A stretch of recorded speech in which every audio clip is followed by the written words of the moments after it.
Hey everybody, welcome to a video by Matt6Wade1. This is Wade, and just doing a little review on the rc18t2 from Associated. It's a great car out of the box. I mean, comes with everything except for batteries for your remote, of course. That's what a lot of ready-to-runs don't have in them, but Losi's good with that. They have all their batteries and stuff completely ready to run for you in the package, so you can just take it out of the box and drive right away. That's what's good about them.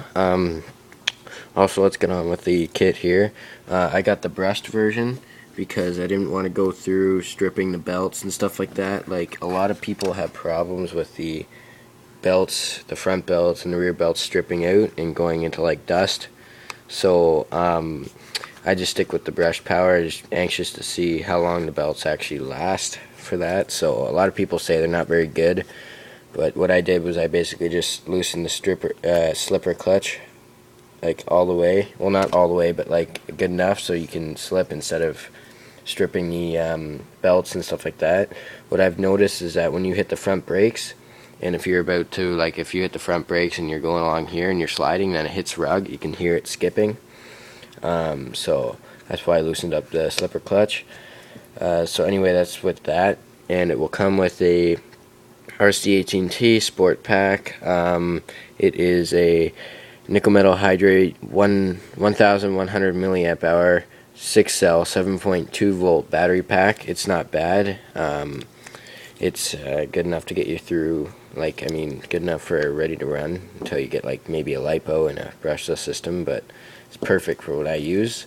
Lasts for a pretty long time. The body is pretty nice. It's painted. Obviously it comes painted, and it's got some nice decals already set on there for you ready to go.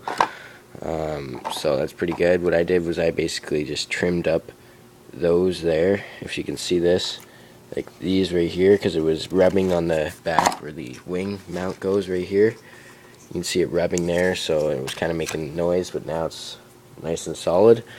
The shocks are probably the smoothest shocks I've ever seen. Out of all the kits that I got, these are extremely smooth. Like, they're no rigid or anything like that. They're really smooth. This kit's very well put together. Like, the front shocks are really smooth too. I've got 30 weight oil in them right now. That's just perfect for what I use. And yeah, and also what I really found weird was the motor mount on this.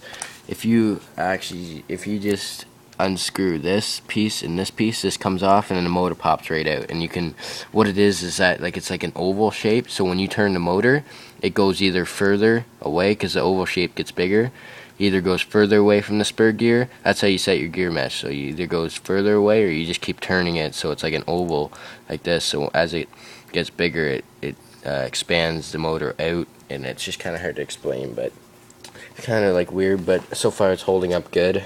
I thought it was going to be really cheesy and I'd have to reset it every time, but so far it's holding up pretty good. Nice Lexan wing. It's nice and flexible, so when you crash or whatever, you just it just flexes, so that's pretty good.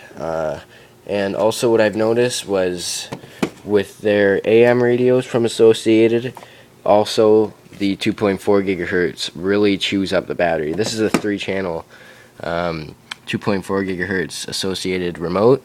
It takes 8 batteries, I'm pretty sure, and that's like, I don't know, usually 2.4 gigahertz are supposed to take like 4, and seeing as this takes 8, the batteries don't even last that long, which is not good. But as you can see here, if you pop it out, you can plug in a rechargeable battery pack. So that's that.